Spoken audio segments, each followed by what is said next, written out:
In the kitchen whipping sauce. Whipping sauce.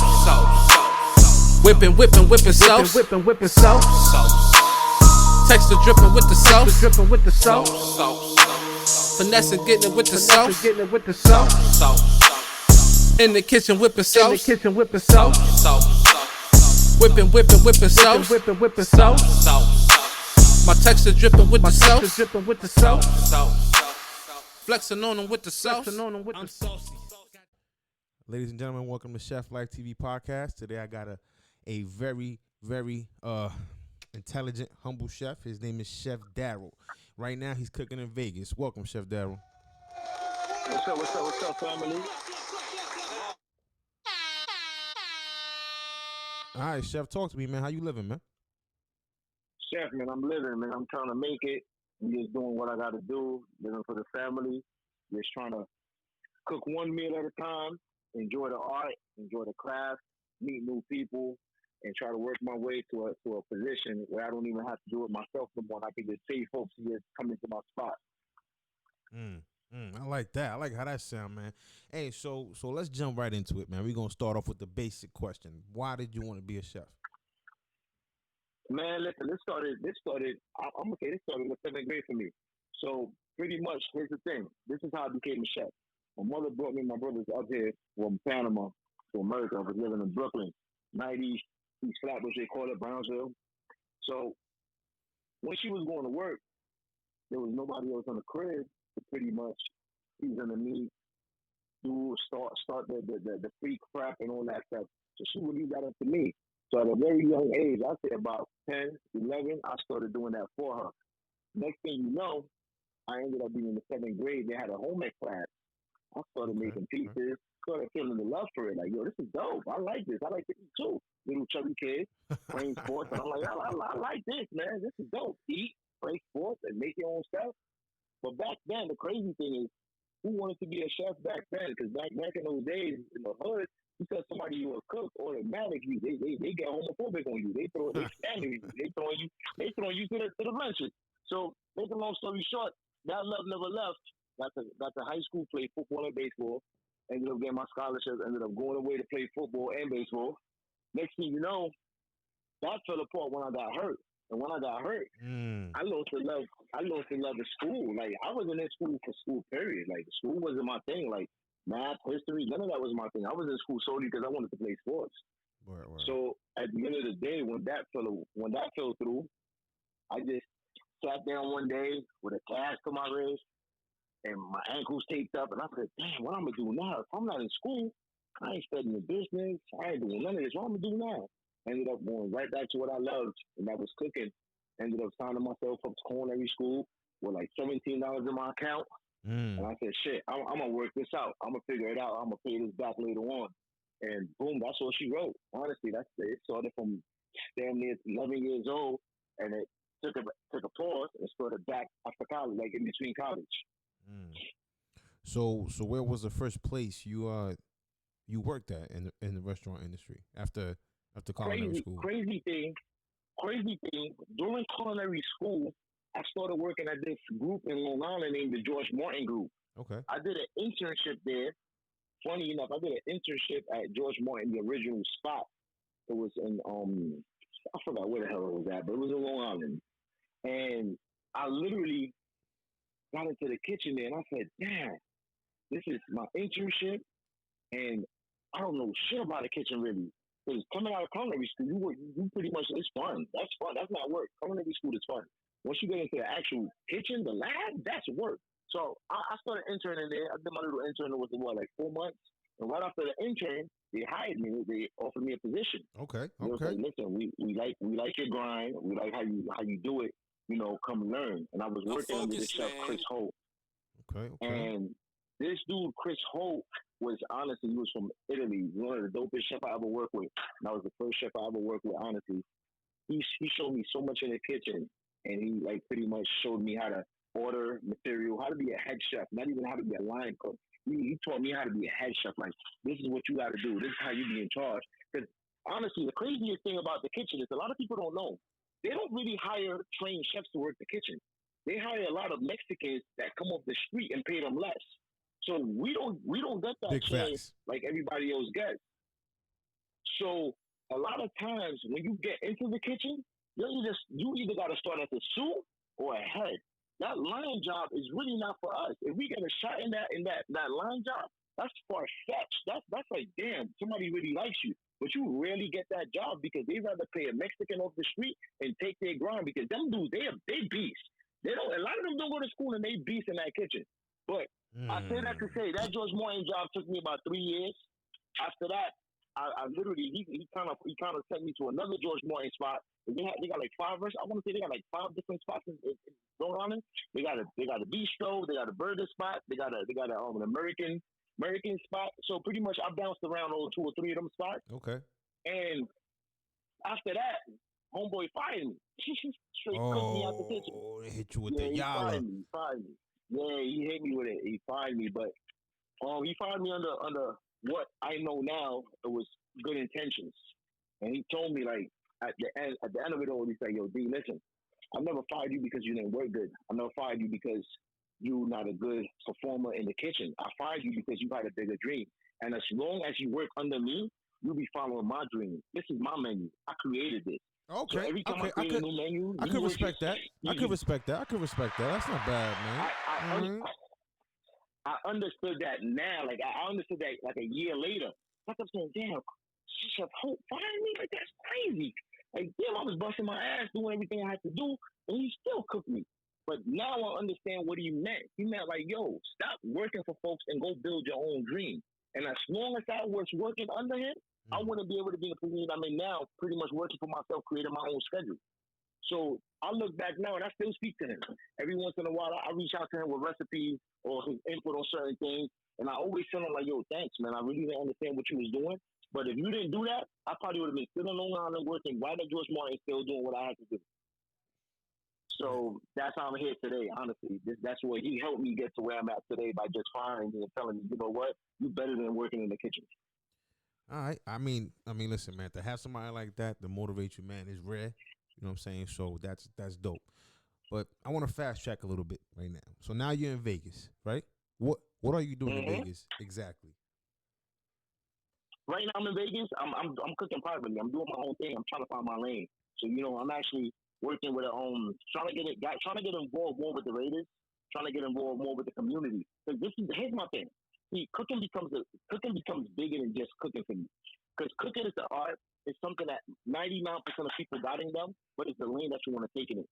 So, for example, right now, my biggest thing is how do I feed the world and take the little bit of knowledge that I know, and put people on to the good thing of food. So I'm working right now on a nonprofit. Me and my lady, we're trying to get this nonprofit going and try to just educate people on food, educate them on how to take care of yourself. And we're trying to target kids. The kids is that's where it starts, with the kids, with the children. Absolutely. Because at the end of the day, I can't train an adult that doesn't want to be trained, but I could train a kid and teach a kid how interesting food is, how fun food could be. Because a lot of times they think, oh my God, you in the kitchen, that's so hard. Like, how do you cook? How do you do that? And it's honestly, it's your craft, it's your art. You do what you want to do in that lab. So that's my thing now, to try to create that. Alongside with just privately cooking, I'm hosting events. I'm trying to do denim and heel brunches. I got a chef that I'm actually so proud to work with. This dude, Chef Jay, out of Vegas as well too. He a dude out of I want to say he's out of Chicago as well too. He's a dope dude, man. So I like to do work with him. My homegirl, Chef Hart, she's definitely working with a couple of the Raiders now, and she's been trying to like get me to do the little private thing with the personal chef life with the Raiders. But I'm not. That's not the lane I want to take right now. Like I really want to do my own thing and not be under somebody else's time frame. Because working for these athletes, which has been done before on my behalf, is kind of tough, man. They require a lot of time. They require a lot of service. They just require you pretty much, and it takes away from your personal life or something, or things that you might want to get on or get going in life. That all makes sense. I know I said a lot, but hopefully that makes sense. Nah, brother, you good, man. Makes perfect sense. I'm gonna have to fuck around and catch a flight to Vegas, Chuck, because I see the money over there.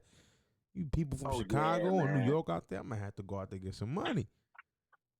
Nah, it's crazy out here. Like people think Vegas is just a strip, but I think Vegas is like New York City to me. It's like the strip is the equivalent of being on Times Square.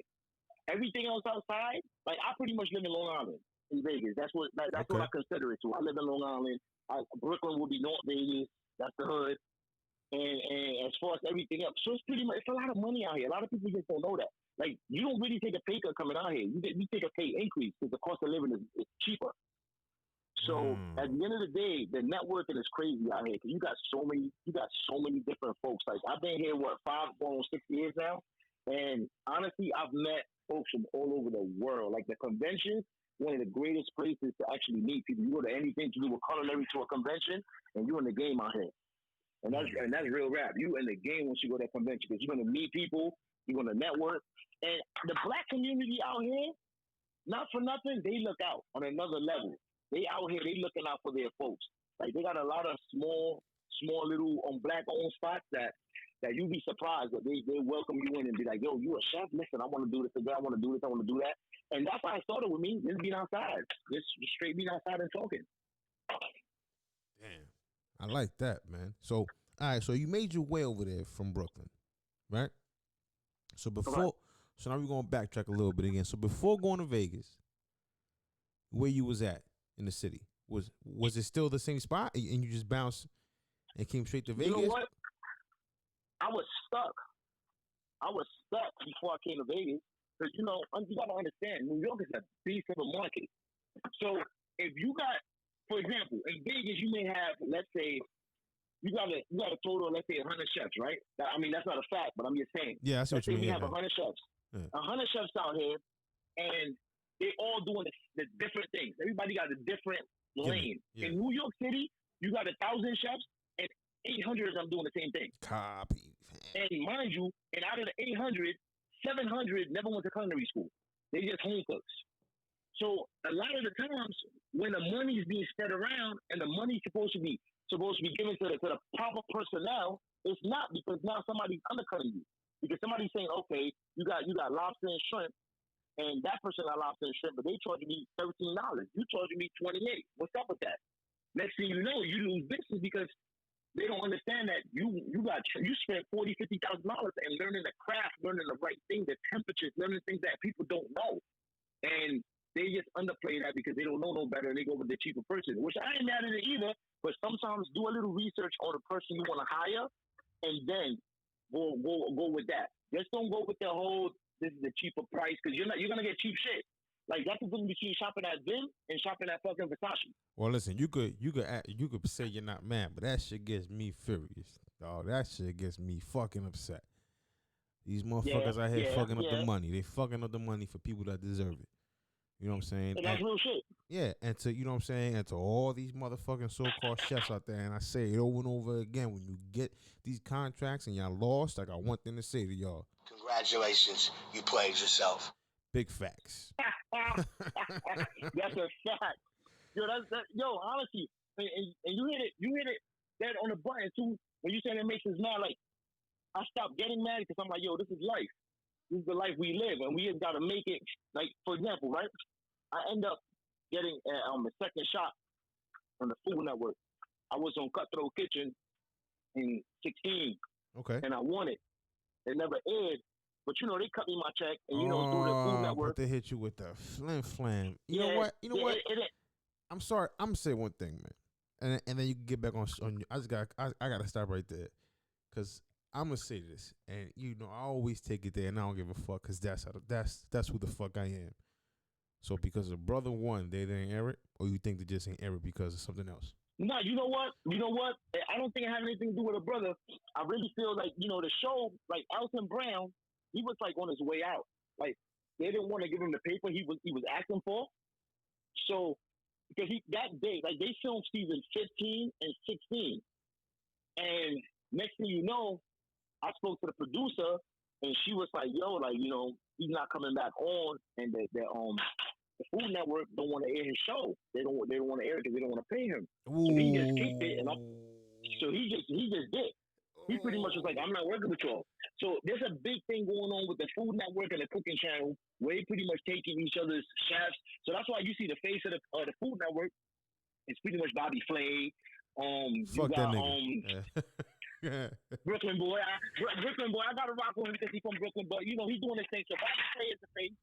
and then you got other people coming up. Oh shit, I want to say like dude from Guys Grocery Games, Guy Fieri, he's coming up on that. So they making certain folks just the face. So now if you go on a cooking network, they got a whole bunch of different faces. I guess they paying that bread. They giving people a shot. So for me, it was a good thing because at the end of the day, I got my paper, but I just didn't get the exposure. Feel me? But the second time around, it's so funny how you make connections like in that whole Hollywood shit. Like Hollywood different, but I'll get to that in a bit. But the same producer of that show ended up getting another job producing Supermarket Stakeout. Next thing you know, I get a phone call. I get a phone call from Alleyne. Alleyne, shout out to you, honey. Shout out to you. Thank you again. But I get a phone call from her and her team, and they're like, yo, listen, it's a new show coming out. It's called Supermarket Stakeout. We want you to come on. And mind you, they hit me up like, this was like a couple weeks prior to the show. So they're like, yo, we don't know. Mind you, it was blank information. We don't know where it's going to be at. We don't know anything. So I'm sitting here telling my wife, like, nah, I don't even know, babe. I ain't trying to rock with this, man. They ain't giving me no information. And I hate to be on need-to-know basis. Boom. The week prior, they hit me like, yo, Chef, are you still down? We're filming next week. And so my first question is, where we're filming? They don't know. I'm like, all right, so if you don't know, how we filming? Oh, it could be Miami, Chicago, Vegas, or LA. I'm like, come on, man, I got a life. I'm like, I got work, I got clients, I got shit I got to deal with. Like, you just can't tell me to drop my shit and just. So next question now, I'm like, okay, so what days is it? They're like, yo, well, we'll fly you out Wednesday, and you'll be back like Sunday. I'm like, all right, I'll get back to you guys. The next day they call me, like, what's up? Have you made up your mind? My wife, like, my wife, she's one of those women. She's full of faith, and she be going with it. I mean, God first, and I get that. I love God. But sometimes, I get selfish, and I be wanting my shit because I really want to know my shit. So make a long story short, I end up here saying, you know what? I'm going to rock with y'all. Boom. The day before I'm supposed to leave, right? The Tuesday now. I hit him up, send him an email like, yo, what's up, guys? Just trying to find out what's my itinerary. I got no flight schedule. What's up? Next morning they hit me, right? Mind you, now I'm tight. So I'm like, okay, told me to pack, and I'm tight now. Where the fuck I'm going? Make a long story short, they sent a driver to my crib to pick me up. I'm like, yo, where the fuck I'm going? Motherfucker takes me on the strip. Then they tell me we filming in Vegas. I'm like, yo, I could have stayed on my crib for this shit. Just tell me where it's at. I show up in the morning. Facts. Now crazy, right? That's crazy shit. So now I'm there. So now I'm there. Now I'm at the telly. Now I'm tight. I'm tight at the telly. I'm like, nah, this is bullshit, man. I live fucking 15 minutes from here. Like, this is wild. So they're like, no, we just want everybody here to meet the contestants, all this shit. So I'm like, yo, this is sloppy. This whole process is sloppy and crazy. You guys gave me no information. I wrote it out. I'm here now. I get it. But you guys could have easily said, yo, listen, you're staying right in Vegas. I'm over here packing like a fucking top. Got mad fucking stuff, my bags, my kids, got mad shit just to go down the block from my crib. Like I'm out here creeping. Shit crazy. So, make a long story short, I do the show. Some great contestants. Met some dope dudes out. Some dope dudes from Vegas. Met a couple the chick from Louisiana. Come to find out she a crazy activist out here. She hates Trump. She be on all over that politics shit. And fuck it, I won the shit the second time around. And this time it aired and shit just it got crazy for me after that. Like the show aired and business just started coming in left and right. Like folks that never fuck with me all of a sudden fuck with me. Is that how that shit works? Is that how that shit works, bro? Like you just like you go on the show and then all of a sudden people just hit you up out of nowhere? Is that real? Real shit. That's crazy. That's like the crazy shit is like here's the crazy shit, right? So I knew I won the show, but they didn't tell me when the show was gonna air or none of that, right? So I told my wife was losing her shit. Oh shit, that's what's up. Boom. Oh my close peeps, they knew. But here's the thing now. My phone, the day this shit came out on TV, my phone started ringing from about fucking, let's say 3 p.m. because it was like 6 o'clock East Coast time. Yeah, from like 3 p.m. over here till the fucking next 2 weeks after that, where folks just calling me. Dudes that stopped fucking with me. All of a sudden ringing my line like, yo, D, they calling me by my old college nickname, D Train. I knew you always was gonna make it. Oh shit, you Hollywood now. And in my head, I'm like, I'm fucking nowhere near Hollywood. Like, this is just a competition. Your niggas just didn't know that I've been out here just grinding, trying to get myself on a different platform to make shit happen. Now all of a sudden my phone ringing, shit, the craziest shit. So I had to hit niggas with the okie doke, change my number, and just fucking move on. This shit was wild. So, but that's where I'm at now. I'm here now. Food Network. I met a lot of clients like through that. Like the shit got crazy for me. Like the paper really started flowing through. Like that it was a blessing. Like that was a blessing from God Himself. Knowing that the first time around, the first show I won, and I'm like, damn. I was like, yo, this is my shot. And that shit was in 2016. But that you got a bag though. Right? Yeah, I caught a little bag because if you know the premise of that show, you start with 25, you bet your money. So I ended up winning like 6 G's off of that shit. So I mean, it was a little small bag. Ain't nothing wrong with that. Nothing wrong with that. Little 6 G's wasn't nothing wrong with that. This time around, this shit was 10. There was a little bigger bag, so I fucked with it. I was like, this is dope. So got a little bag, and the shit came on TV. So I was like, damn, this works. Shit, but man. yeah, chef. So shit. So I'm whenever you ready to come out here, man, definitely. There's a lot of food out here. We gonna eat. Man, shit. Yo, listen. On a different note, right? Because usually I don't like fucking with people that been on Food Network, but you look like you move different, so that's why I hit you up. You know what I'm saying? Because a lot of these people get on Food Network and they fucking head fucking expands, bro. They think they think they fucking Thomas Keller and John George now because they were on the fucking show. That's not how this shit work. Nah, that shit is whack. I'm gonna keep it 100 with you. That shit don't do nothing but just bring you business. Real shit.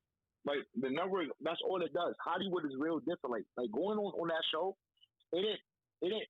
Honestly, I felt good, but I didn't feel good for people in this country.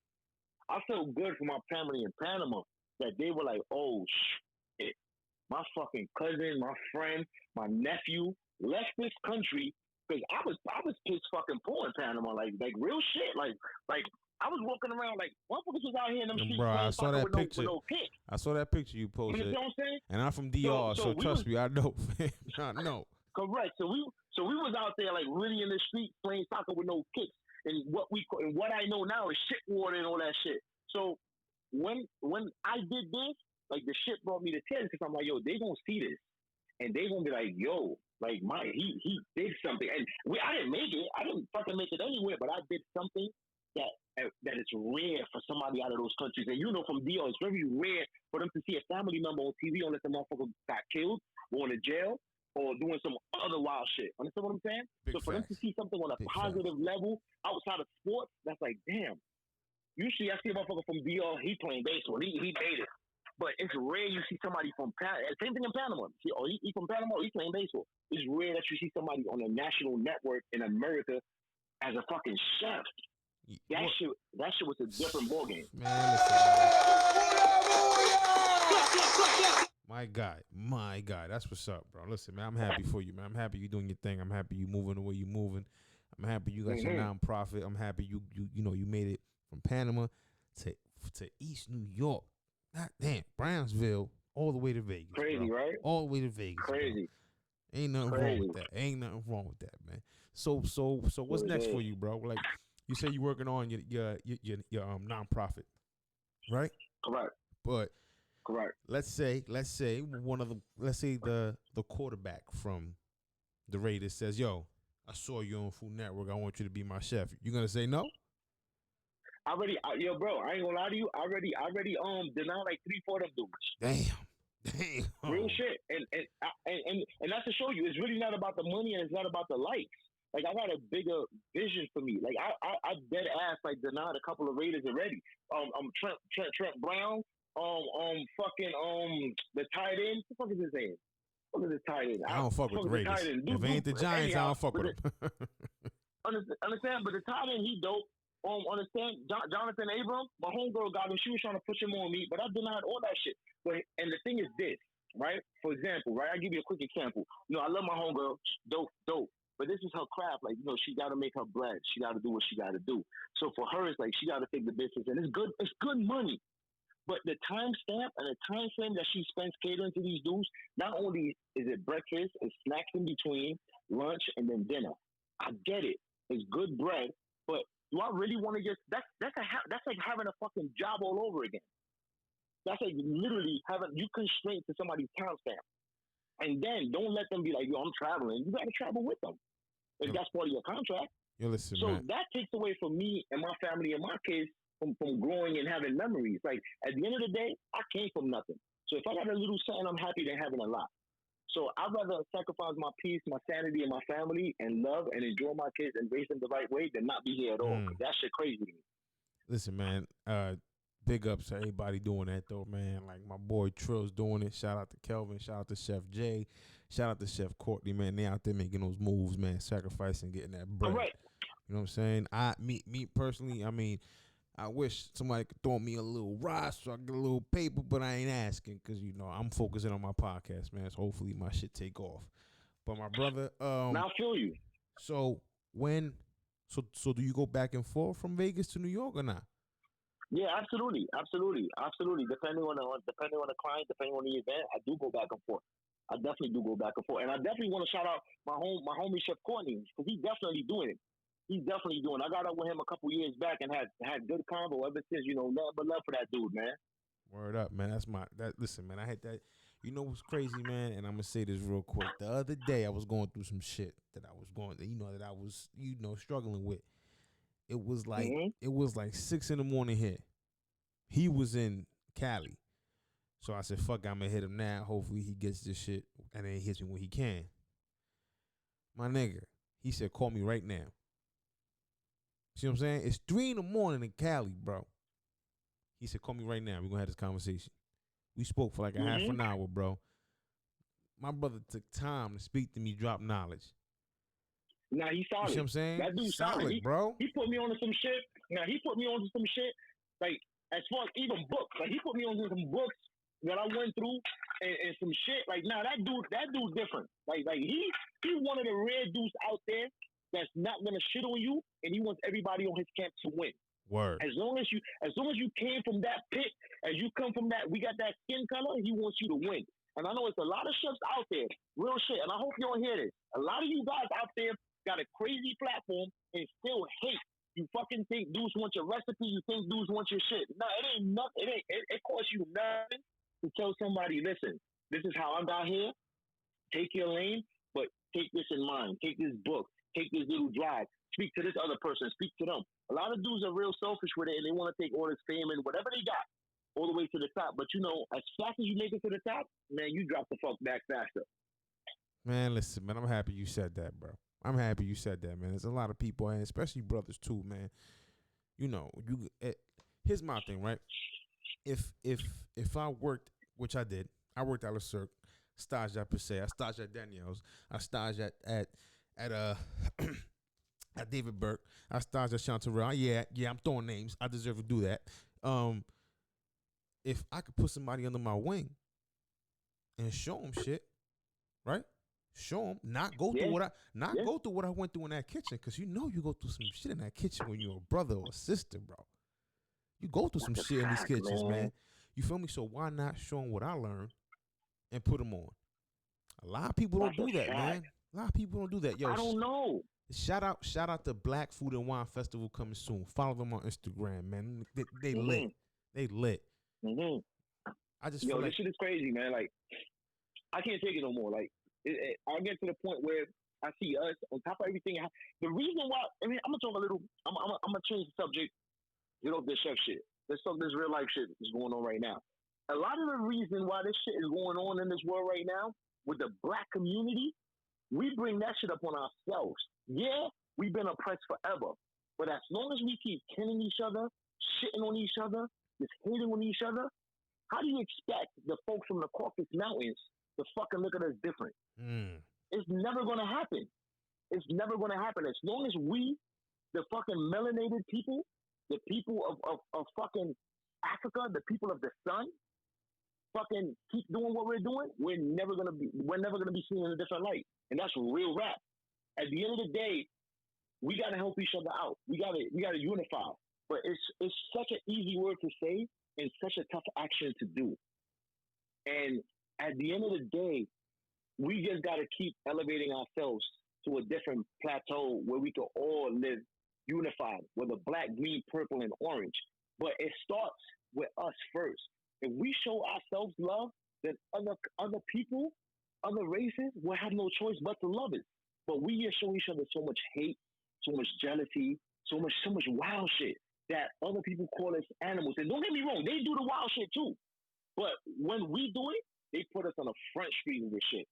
And it seems crazy. Like, we go in the hood. We in the hood. Let's say we in Brownsville. Now we have a shootout. Dude beefing over this dude, they give him $10, weed or whatever the case is. We just can't really have a conversation about shit no more nowadays because dudes is quick to fucking bust somebody in the head with something or just fucking jump somebody. This shit is wild, man. So at the end of the day, I don't speak politics. I try to kick knowledge to folks. When I tell folks, racism was never around. Racism is something that was taught to people. Mm-hmm. We were all one people. We all came from the family of Noah. It so happens that some of his family went to the Caucasus Mountain and got no picnic. Some of us stayed in Africa. Some of us went to the West under the sun. So at the end of the day, is once you start learning that knowledge, you're able to anchor your life and be grounded and say, damn, we are all people at the end of the day. But it's just unfortunate that most conversations, you have to start with race in order to get people to understand what I'm talking about now with Noah and the kids and the family and the flood and all that wild shit. But if they don't understand that, it's just going to be about black and white and Latinos. Real shit. Man, listen, man, I'm happy you dropped that knowledge, brother. Thank you for that. Thank you for that. Listen, man.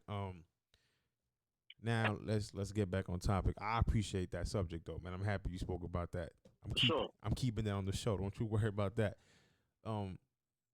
So you're stationed in Vegas right now. You got your catering company. Mm-hmm. You got your nonprofit. So you're not going back into the restaurant industry. Even if it's your restaurant. Even if it's your restaurant. No. That's one of the only reasons I will get back in the restaurant business is for my restaurant. That's my ultimate goal. My ultimate goal is to open something up and then branch it off and take it back to Panama and finish and open it over there. Honestly, that's a goal of mine. That's the only reason I'll go back on that line work.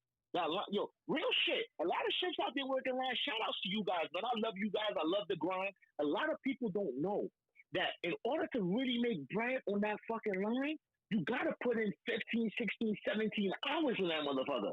That shit is real shit in that kitchen. I miss that shit. So, shout outs to all y'all chefs who do that, man. Much love to y'all, man. No hate. It's just that I got a different brain. I got a different vision. Word, man. I miss that shit. I miss those. I miss that, man. But then I got to the point where, I got to be around my family.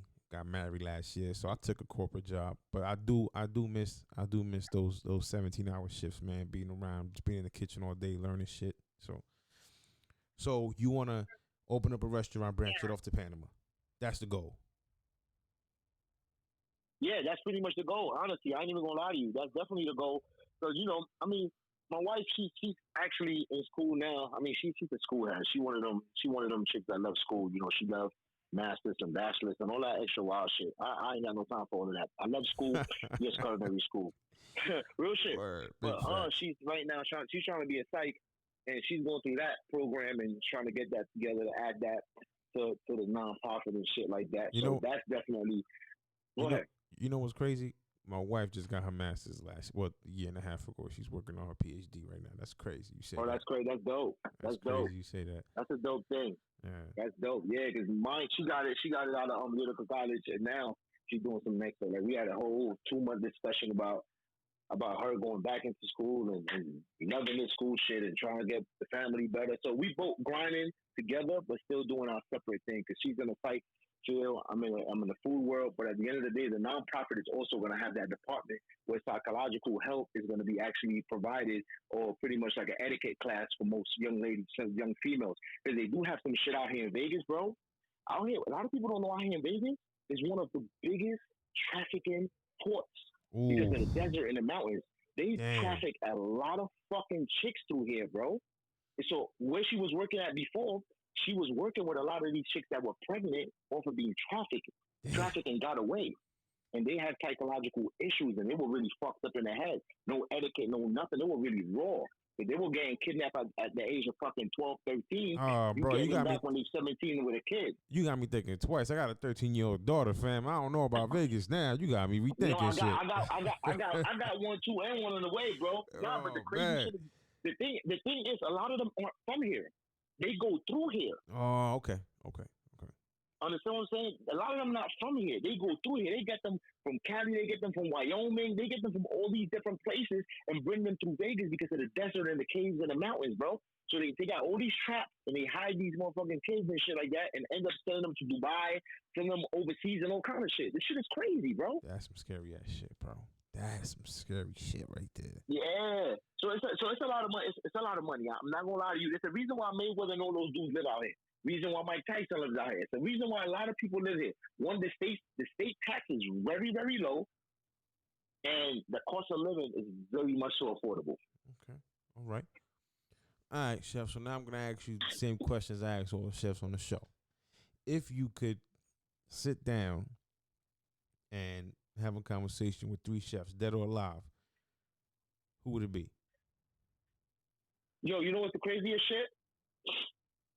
It's the craziest shit, right? People ask that question all the time, right?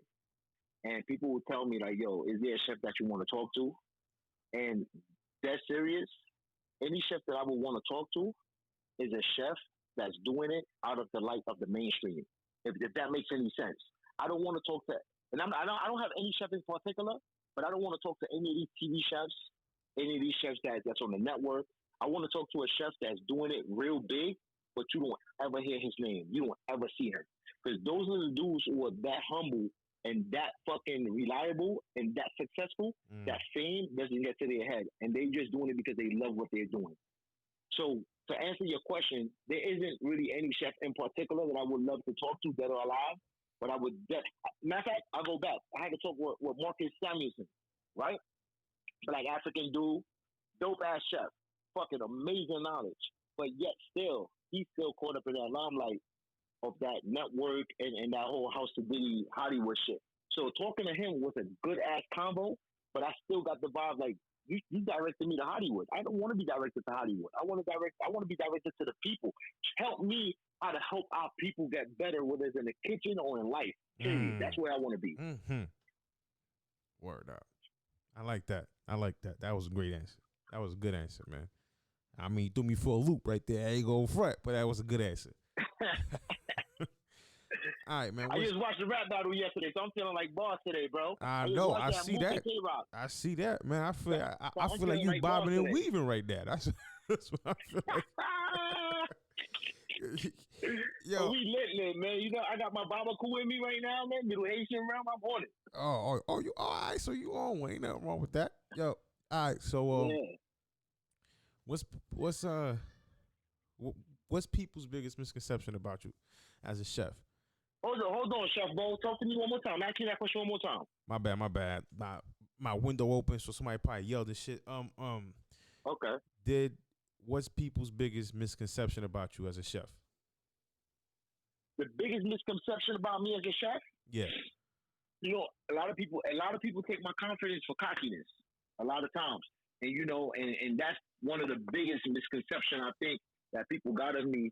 Because, you know, and especially, it's just that shit just started happening out here in the West Coast. I guess, you know, East Coast dudes, we got a different aura of speaking. So I guess we speak heavy, they say. Yeah. We speak assertive. So they take that shit out here. So they take that shit out here like, oh my God, you're so cocky. I'm not cocky. This is just how we talk. Why do you talk like that? How do you sound so? And I'm like, sweetheart, listen. Whether it's a sweetheart, whether it's a dude, they say, yo, we just speak assertive. Like we don't speak stuff. I'm not angry or anything. You guys just used to. I don't know what you guys are used to, but they take that shit and that shit is a killer for me. It's like, you know, I'll go into a room and I start speaking and it's like some people just start getting offended. And I'm like, you gotta relax, love. You gotta relax.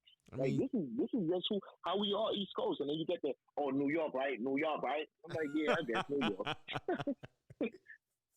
Yo, you heard what Jada said, man. You tell me I'm the best. Mm-hmm.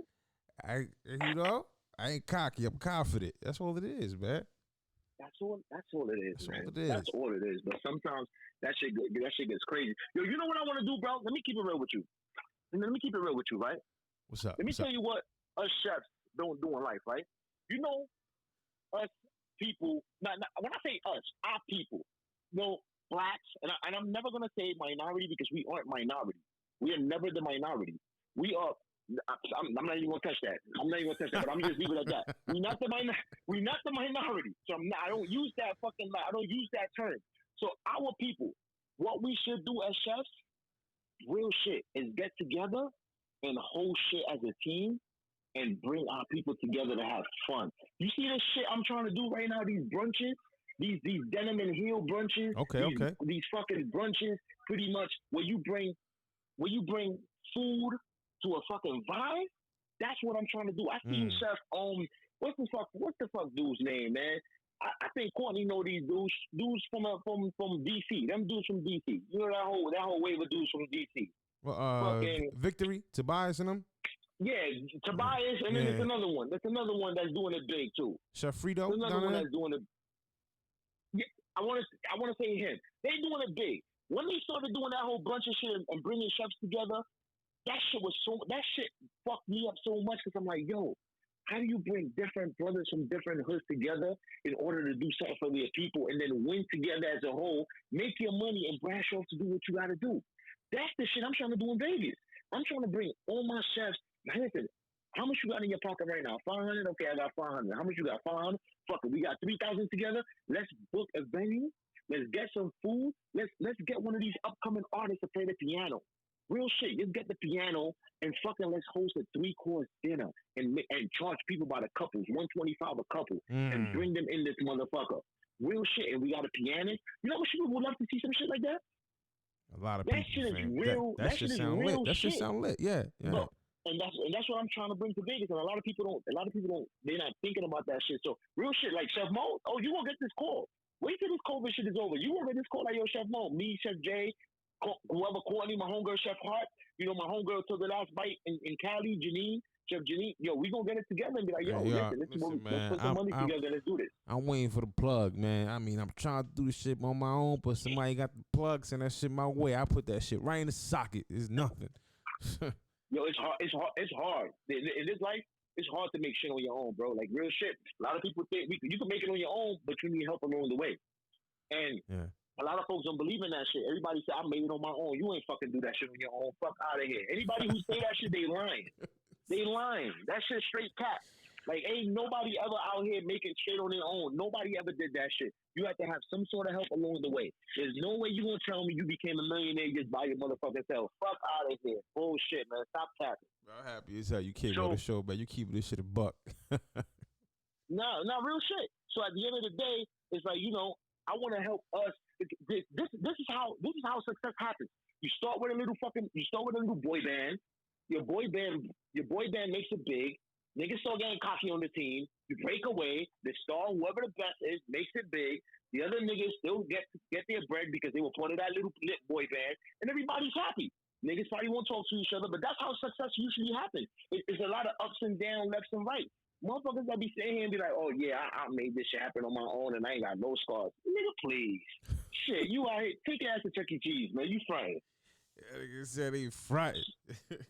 Yeah, straight up. So at the end of the day, it's like, you know, we gotta help each other out, man, however we can. Like if somebody got a scheme, fuck it, tell everybody your scheme. Because here's the thing. I can tell you my scheme, but you're not gonna do it how I'm gonna do it.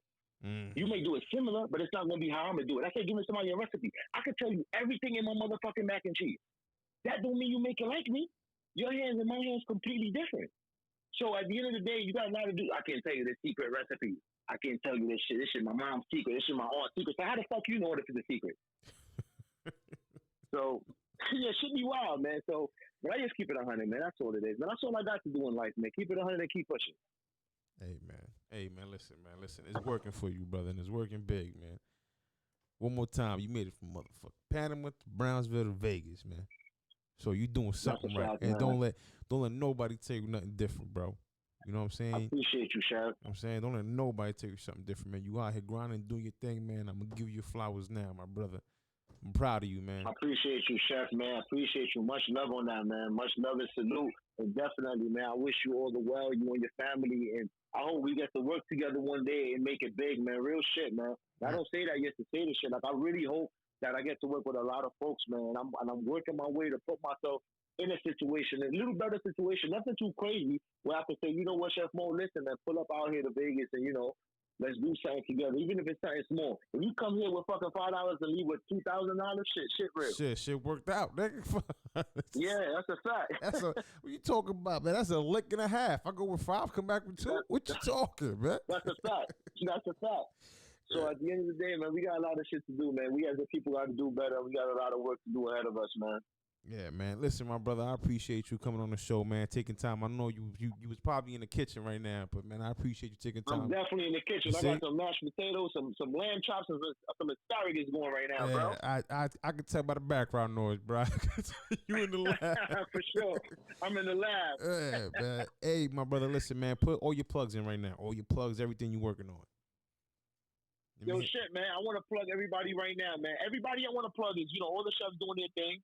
I want to respect you guys. I want to plug my wife, because without her, I wouldn't be in the position I'm in right now. She's my rock. I want to plug my kids. They definitely keep me grounded. They keep me joking. They keep me fun.